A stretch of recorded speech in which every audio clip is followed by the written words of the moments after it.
Nagpasyal ako ganina guys. Nakita ko tong mga motor na to. Sobra-sobra ako naaliw sa itsura nila. Yung pala, na-miss ko talaga yung pagra-rides. Na-miss ko talaga ang pagdadrive ng motor. Shout out ko sa mga motor ko doon sa Pilipinas at sa PRFC group ko. Hi guys. Shout out ako kay Moto Chan. Hi Chan.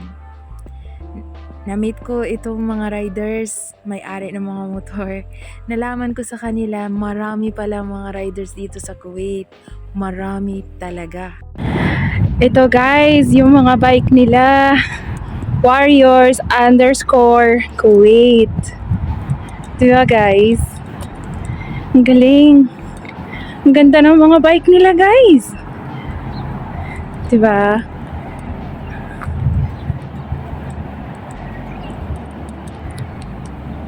Mabait naman sila sa akin at naaliw din sila sa akin kasi babae ako at may interest ako sa mga motor. Di sinabi ko, lady rider din ako sa Pilipinas po.